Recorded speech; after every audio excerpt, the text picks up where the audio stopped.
Mes amis, bien le bonsoir. Vous savez, Madame Pelosi a quitté Taïwan. Le voyage a coûté excessivement cher, semble-t-il, aux contribuables américains, des dizaines de millions pour un vol en 737-700. En réalité, bon, ils ont dû profiter, vous savez, pour endormir une partie du budget. Mais quelque part, si jamais ceci permet de lancer une guerre dans la région, ça n'aura pas été pour rien.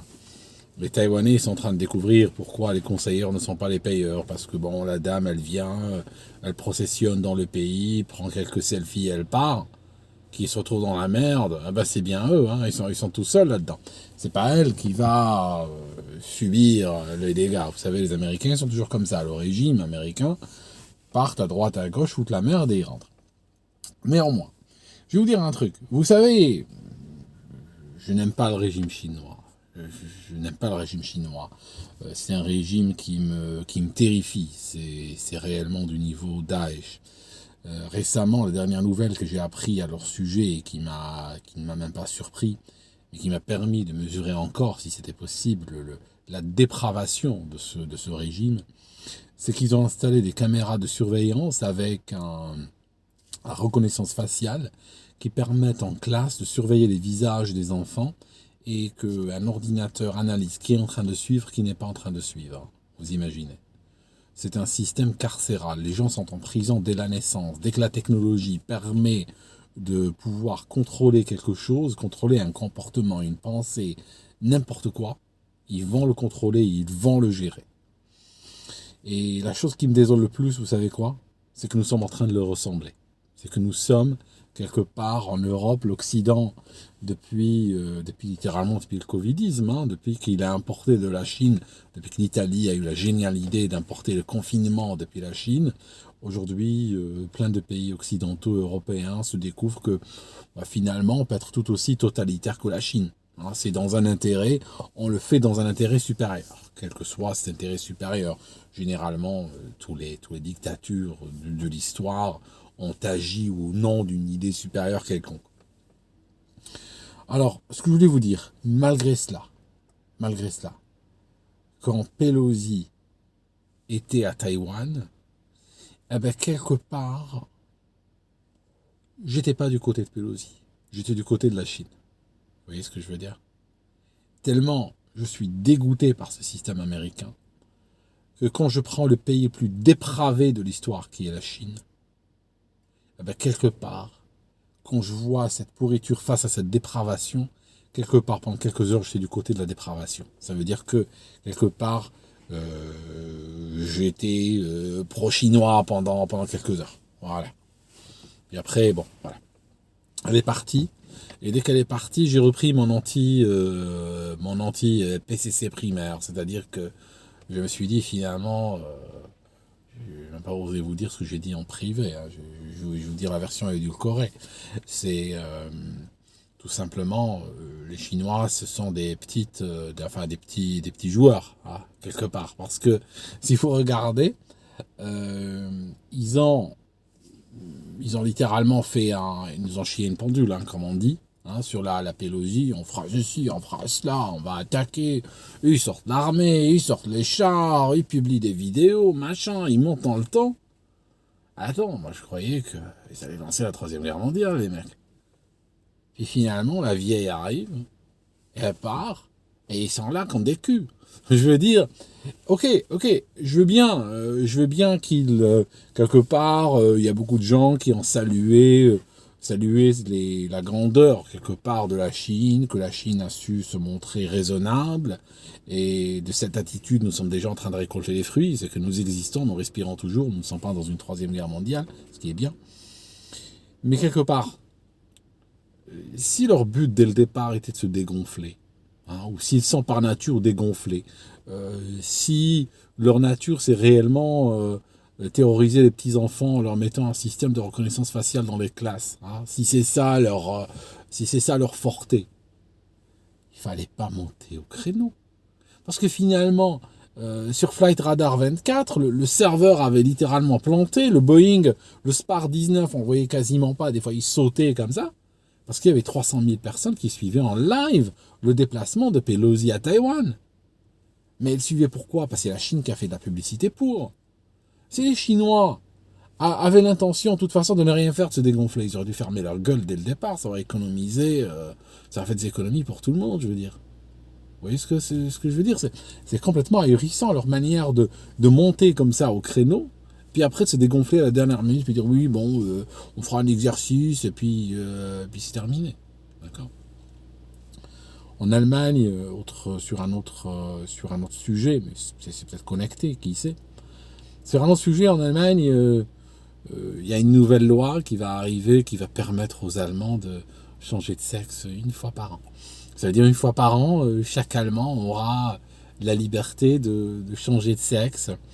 Alors c'est vrai que quand il disait le WEF, quand il disait vous ne posséderez rien et vous serez heureux, en réalité c'est pas que tu ne posséderas rien dans le sens tu n'auras pas un billet de 5 euros. Non, non parce que écoute, si tu as peur de ne pas posséder un billet de 5 euros, planque-le quelque part sous un arbre, dans une boîte, tu pourras le ressortir, tu pourras l'avoir. D'accord? C'est facile ça. Tu posséderas rien, ça correspond à une destruction en réalité. Une destruction de tout. Tu n'auras pas de culture, tu n'auras pas de racines, tu n'auras pas de nation, tu n'auras pas de religion, tu n'auras pas de spiritualité, tu n'auras pas d'identité, tu n'auras pas de sexe, tu n'auras pas de genre, tu n'auras pas de... Tu seras rien en fait. D'accord? Tu seras une sorte de forme malléable, complètement égaré dans cet univers qui aura deux yeux comme ça. Et puis tu verras un produit de consommation et tu vas courir vers. Vous voyez, c'est ça un peu. C'est ça l'idée quand ils disent vous n'aurez rien et vous serez heureux. C'est pas sur le plan physique, c'est sur le plan de vider la personne. On est dans une logique de déconstruction. Tu n'auras même pas de langue, tu n'auras même pas un vocabulaire de plus de 150 mots, tu vois le truc. C'est ça leur promesse, c'est ça. Et tu mangeras une bouillie de cafards et d'araignées et de grosses mouches. Voilà, même des morts. Hein. Je vous l'ai dit la dernière fois, les Suédois, ils y sont quasiment. Donc, vous voyez, c'est ça qui est terrible. Hein. Et il y a ces gens qui sont extrêmement destructeurs, et aujourd'hui, ils s'en cachent même plus. Aujourd'hui, nous les voyons agir au grand jour. C'est une révélation, c'est une époque de grande révélation. On n'a plus besoin de conspirationnistes, les pauvres, ils sont au chômage, hein, c'est fini. Ça ne sert plus à rien d'être conspirationniste de nos jours. Hein. Il y a tout qui est affiché. Bon, il y a l'aveuglement. Il y a des gens, un ami me parlait, ils étaient en train de discuter de choses et d'autres, de covidisme, en train de discuter comme ça. Et il y a quelqu'un qui était avec eux. Il s'est levé, il est parti. Il ne pouvait pas entendre. Parce que ils lui ont apporté des factualités, ils ont apporté des éléments. Ce n'étaient pas des fous furieux. Ils ont apporté des éléments, même de sources officielles et tout ça.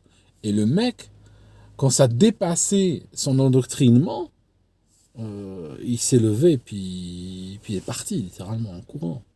C'est tout. Voilà, le conspirationniste, il peut aller se rhabiller. Sur la thématique de comment, face à la vieille Pélosi, je me suis retrouvé pro-chinois pendant quelques ans. Je voulais vous dire un truc. Si vous regardez récemment, il y a une expulsion qui fait beaucoup parler d'elle en France. C'est Hassan Iqiyoussen, je ne sais pas si je prononce correctement. Hein, le nom est relativement long. Hein, Iqiyoussen ou Iqiyoussen. Hein, je ne fais pas exprès de mal prononcer. Je ne l'ai jamais entendu, donc je ne sais pas comment ça se prononce. Et puis il y a Darmanin qui veut l'expulser.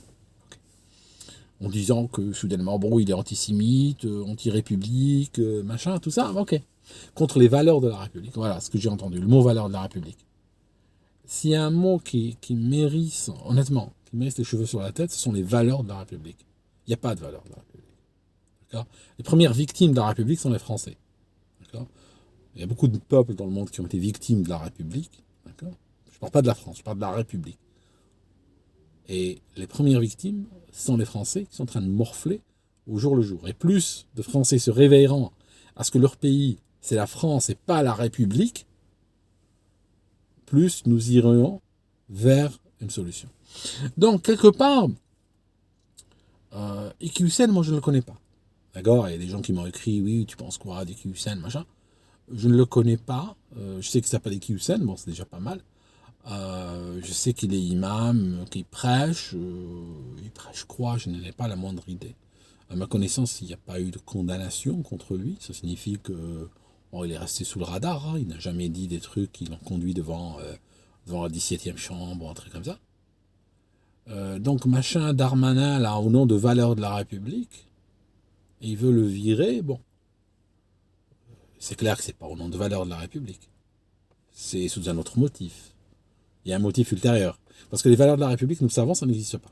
Ou bien, dans un autre topic, si vous préférez qu'on soit plus clair, hein, on peut dire soit elle n'existe pas, soit on peut dire c'est la tyrannie, c'est le crime organisé, c'est la corruption organisée, c'est le mensonge à l'échelle industrielle, c'est, si on regarde il y a 60 ans, ça peut être aussi déporter des enfants dans des trains, et je pense que jamais la République n'a été égale à elle-même, n'a été proche de ses valeurs, n'a été proche de ce qu'elle est en profondeur et en réalité que ce jour-là. C'est un acte, le Veldiv, c'est l'acte qui définit réellement ce que c'est que la République.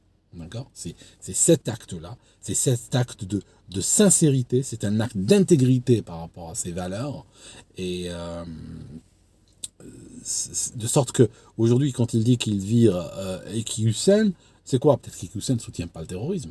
C'est peut-être ça, parce que la République, elle a soutenu le terroriste. La République, elle a donné des armes à des groupes terroristes. Elle les a soutenus militairement, médiatiquement. Donc, elle offre aujourd'hui des armes en Ukraine qui sont utilisées pour bombarder des civils. Hein? D'accord? C'est la République. Donc, Eki Hussein, moi, soudainement, quelque part, il m'est sympathique.